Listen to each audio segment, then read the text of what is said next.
ఓ పక్క వచ్చి ధరలు వచ్చి ఆకాశం కంటిపోతున్నాయి. ఓ పక్క వచ్చి ప్రభుత్వం వచ్చి సమీక్షలు చేస్తూ చెప్తున్న మాటలు వచ్చి మాటలుగా మిగిలిపోతున్నాయి. ప్రజల మీద వచ్చి భారం పడుతూ వారి మీద పన్నుల రూపాయన వేసేస్తున్నారు. విద్యుత్ శక్తి రాజ్య ఛార్జీలు పెరిగిపోతున్నాయి.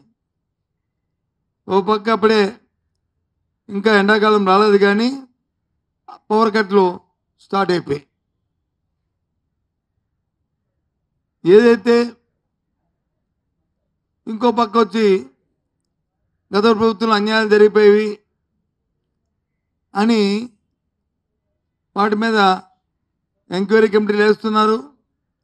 మళ్ళీ ఆ రిపోర్టులను వచ్చి అప్పుడున్న అధికారంలో ఉన్న ఆ అధికారులు వచ్చి వాళ్ళే తప్పుడు రిపోర్ట్ ఇచ్చేస్తున్నారని చెప్పి వాళ్ళే చెప్తున్నారు. నాకు అర్థం అవ్వట్లే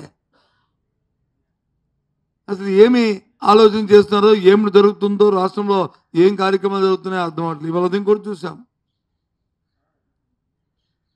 మళ్ళీ అవసరమైతే మళ్ళీ రిపోర్టులు తెప్పిస్తాం, మళ్ళీ చేస్తాం.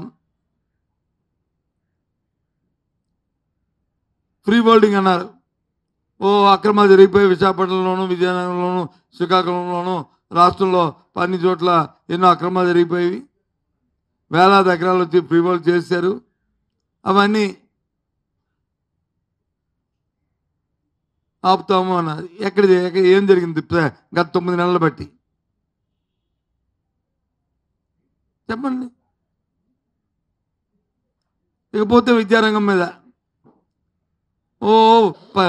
ఒకరోజు వచ్చి 13 లక్షల మంది పిల్లలు తగ్గిపోయారు,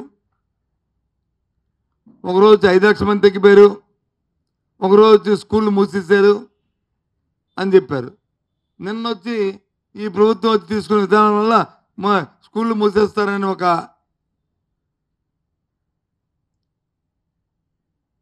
తల్లిదండ్రుల నుంచి అలాగే అధ్యాపకుల నుంచి రాగానే ఒక స్కూల్ కూడా ముయ్యమని తిరిగి వాళ్ళే స్టేట్మెంట్ ఇస్తున్నారు.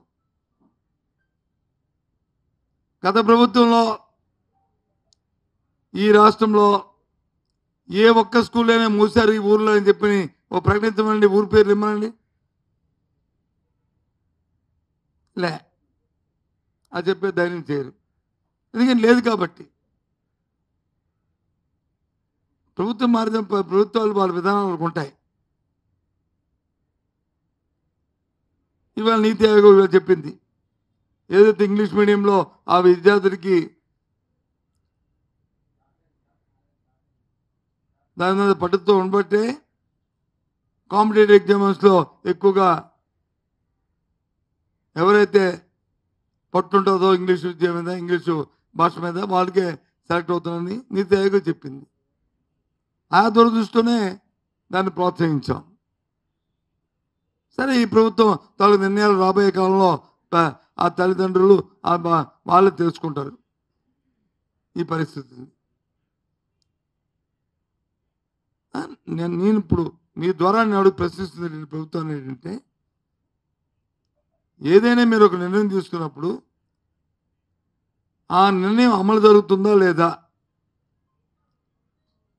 ఆ నిర్ణయానికి ఏమైనా ఒక టైం బౌండ్ ఉందా లేదా, ఒక కార్యక్రమం ఉందా లేదా.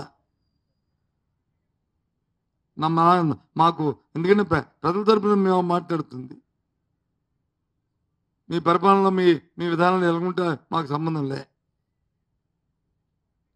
కానీ దానివల్ల ప్రజలకి ఇబ్బంది జరగకూడదు. సాక్షాత్ ముఖ్యమంత్రి గారు నోటు అంటే నేను టీవీలో చూశాను. ఒక్కో డిపార్ట్మెంట్లో 7,000 నుంచి 10,000 ఫైల్స్ ఈ 9 నెలల్లో ఉండిపోయాయి. ఎందుకు ఉండిపోతాయి? ఎందుకు ఆగాలి? ఎందుకు ఆగుతున్నాయి? కారణాలు ఏంటి అంటే, అధికారులకి ప్రజాప్రతినిధులకి సమన్వయం లేకపోవడం వల్ల ఆ కార్యక్రమాలు జరుగుతున్నాయి. లేదా అధికారుల తాలూకు పేషల్లో కానీ, మంత్రుల పేషల్లో కానీ పటిష్టమైన యంత్రాంగం లేకపోవడం వల్ల, అంటే సంవత్సరమైన ఇంకా గాలిలో పడలే అని స్వయాన ముఖ్యమంత్రి గారు చెప్పిన మాటలు. నేను చెప్తున్న మాటలు కాదు, నేనే విమర్శించట్లే. ప్రజాస్వామ్యంలో 5 సంవత్సరాలే టైము, మళ్ళీ 5 సంవత్సరాలు ప్రజలకి వెళ్తాం. ఆ తర్వాత మళ్ళీ ప్రజలు ఎన్నుకుంటే మళ్ళీ ప్రభుత్వాలు వస్తాయి. ఓ సంవత్సరం అయిపోతుంది. అయితే ఇచ్చిన వాగ్దానాలు సరే వాటికి ఏదో ఓ 1000 రూపాయలు పెంచారు. ఇప్పటికి ఒక గ్యాస్ సిలిండర్ ఇచ్చారు. మిగతా వచ్చి ఓ సంవత్సరం ఉష్కాకి అయిపోయింది. వచ్చే సంవత్సరం అకాడమిక్ ఇయర్ నుంచి ఇస్తామని చెప్పి మాట ఇచ్చారు. ఏది తల్లికి మా గత ప్రభుత్వంలో వచ్చి అమ్మఒడి, ఈ ప్రభుత్వం వచ్చి తల్లికి వందనం, ఆ పథకం. ఇంకా మిగతా రైతులకి ఇచ్చే కేంద్రం నుంచి ఏదైతే పాపం ఉందో అది కూడా రైతులు నష్టపోయారు. ఇచ్చిన డబ్బుని రైతులకు రానిలే. ఎందుకు? దాన్ని మ్యాచింగ్ తీరు 20,000 రూపాయలు ఇస్తా అన్నారని చెప్పి దాన్ని కూడా రైతులకు అందరికంట ఈ సంవత్సరం చేశారు. నువ్వు అయిపోయావు. ఆ కేంద్రం ఆ ఇచ్చిన డబ్బైనా రైతులకు ఇస్తే సరిపోయి ఇవ్వచ్చు కదా, అది కూడా ఇవ్వలే. అది కూడా వచ్చే సంవత్సరంకి దాన్ని పొడిగించారు.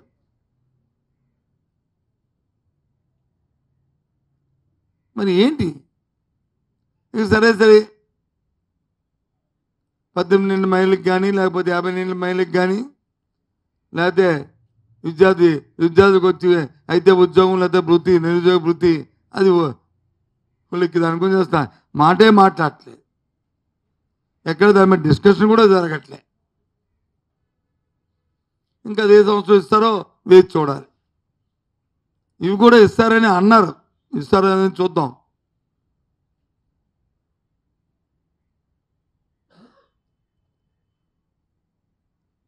అందుకోసమనే ఈరోజు మీ ద్వారా ప్రభుత్వాన్ని ప్రశ్నిస్తామని ఈ సమావేశాన్ని పెట్టడం జరిగింది, పత్రికా సమావేశాన్ని. రేపు పత్రికలో చూసాను 24వ తారీఖు నుంచి శాసనమండలి సమావేశాలు జరుగుతాయి అంటున్నారు. అట్లా అడుగుతాం, ఎప్పుడు లోపల వీటిని నిర్దిష్టంగా చేయాలని చేస్తారని. ఎంతసేపు ఉదయం లేచిన దగ్గర నుంచి పేపర్లు చూస్తే ఇన్ని వేల కోట్లు, అన్ని వేల కోట్లు ఎక్స్పెక్టేషను, ఆ క్రియేషను తప్పు కాదు. ఆ పబ్లిసిటీతో పాటు, ఆ ప్రచారంతో పాటు కమిట్మెంట్ కూడా, ఆ రకంగా పనితనం కూడా ఉండాలి. ఉన్నప్పుడే అజోడతిగా వెళ్తాయి. జగన్మోహన్ రెడ్డి హయాంలో కూడా చేశారు, కానీ ఇంత ఆర్భాటం చేసుకున్నందుకు సైలెంట్గా కార్యక్రమాలు చేసుకున్నారు. అందుకనే ఏ పారామీటర్ చూసుకున్నా గత ప్రభుత్వాలకి, గత 5 సంవత్సరాలకి 14, 19, 24 ఏ పారామీటర్ చూసుకున్నా హైలో ఉన్నాం. కారణం అదే, మాటలతో కాకుండా చేతలతో చేశాం కాబట్టి. 2 సంవత్సరాలు కోవిడ్ ఉన్నప్పటికీ కూడా పరిపాలన అంతా కూడా ప్రపంచమంతా కూడా నాట్ ఓన్లీ ఆంధ్రప్రదేశ్ దేశం, ప్రపంచమంతా కూడా స్టాండ్ స్టిల్ అయిపోయింది. అయినప్పటికి కూడా ఏ ఒక్కరికి ఇబ్బంది లేకుండా కార్యక్రమాలు చేసుకోవచ్చు.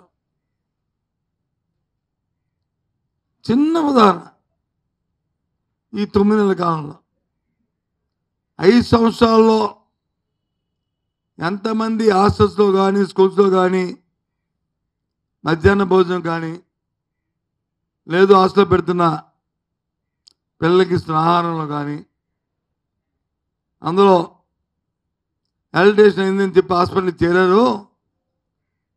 గత 5 సంవత్సరాలు జరిగిన ఇన్సిడెంట్ కంటే ఎక్కువ జరిగాయి ఈ 9 నెలల కాలంలో. లెక్క పెట్టమనండి, మోసం కాదు చెప్పమనండి.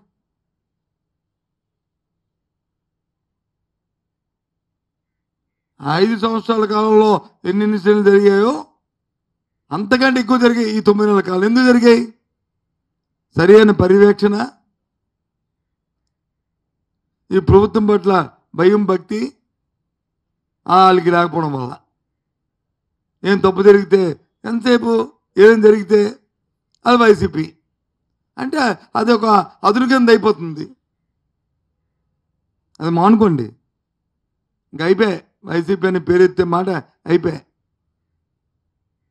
ఇంకెంతకాలం ఈ రాంభజన? వారానికి ఒక ఇన్సిడెంట్. ఓ రోజు వైజాగ్లో జరిగితే, ఓ రోజు శ్రీకాకుళం జరిగితే, ఓ రోజు అనంతపురం జరిగితే, ఓ రోజు గుంటూరులో జరిగితే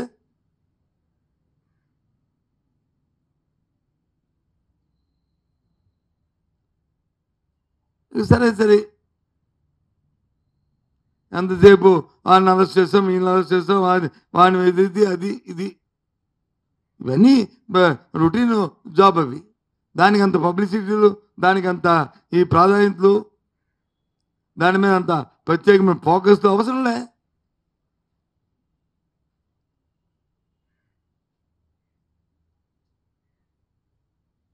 ఈ రాష్ట్రంలో 5 కోట్ల మందికి జరిగే ఏదైనా మంచి అనుకుంటే ఆ మంచికి తగ్గ కార్యక్రమాన్ని చేస్తూ వ్యవస్థని గాడిలో పెట్టి వ్యవస్థని సక్రమంగా తీసుకెళ్ళే ఏ కార్యక్రమం చేసినా అది కావాలి, ప్రజలు కోరుకుంటారు.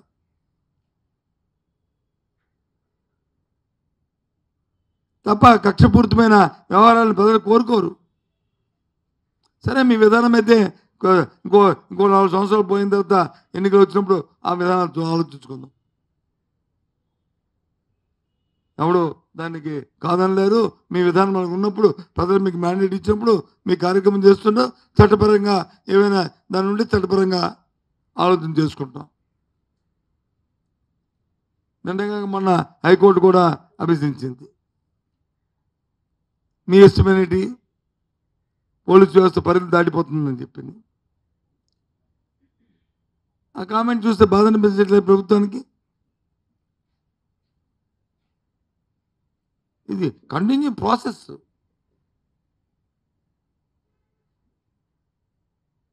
అది జరగట్లే.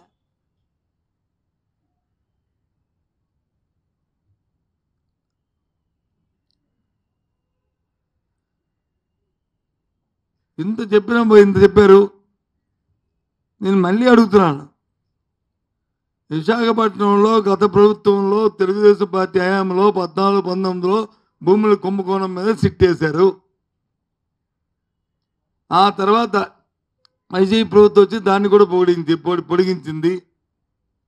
ఆ సిట్దార్ రిపోర్ట్ ఆ ప్రభుత్వం పడలేదు, ఈ ప్రభుత్వం పడలేదు. కానీ అంకురార్పణ చేసింది మీరే కదా.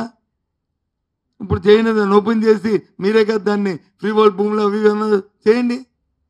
ముందు ఓపెన్ చేసి అది బయట పెట్టి ఆ తర్వాత ఫ్రీ హోల్డ్ చేయండి. చేయలేరు మీరు, ఎందుకంటే మీ మాటల్లో ఉన్నంత పటుత్వం చేతల్లో లేదు.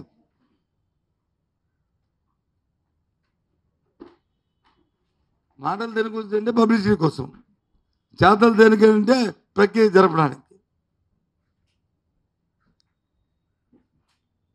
అందుకు ఈ కార్యక్రమం.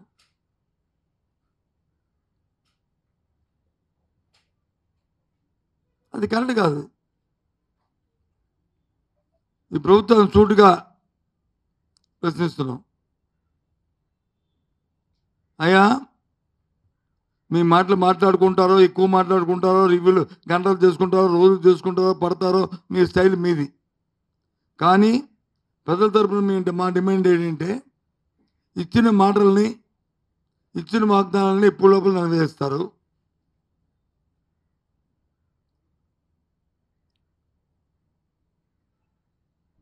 ఏదైతే ఫ్రీ హోల్డ్ భూముల మీద వచ్చి పెద్ద కుంభకోణాలు జరిగిపోయాయని చెప్పని మీరు ఏదైతే ఆపాదించారో అది ఎప్పుడు లోపల అవన్నీ కూడా బయటపడతారు.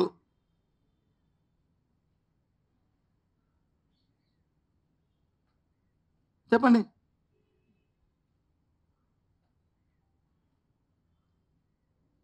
దయచేసి మబ్బు పెట్టకండి.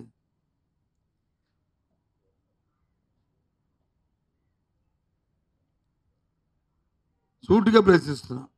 ఎప్పుడు లోపల సామాన్యులకు వచ్చి 5,000 నోట్లోకి వెళ్ళే పరిస్థితిని ఈ రాష్ట్రంలో కల్పిస్తారు. ధరల్ని అదుపు చేస్తారు.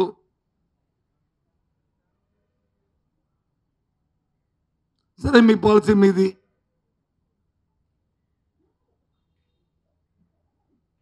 అంతకుముందు గత ప్రభుత్వంలో, వైసీపీ ప్రభుత్వంలో లిక్కర్ అంటే ధరలు వచ్చే షాక్ కొట్టినట్టు ఉండాలనేది,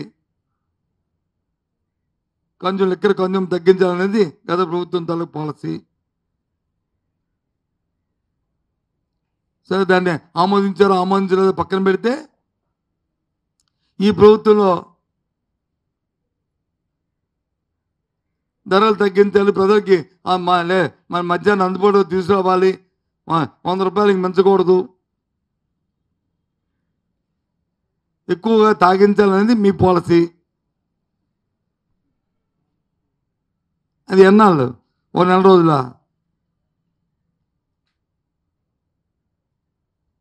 ఈ మీ తాలూకు విధానం ఎన్నాళ్ళు? అంతే కదా. 8 నెలలైంది, మళ్ళీ దాన్ని మళ్ళీ నిందా మనం చూసాం పత్రికలో, మళ్ళీ 10-15% పెంచామని చెప్పని.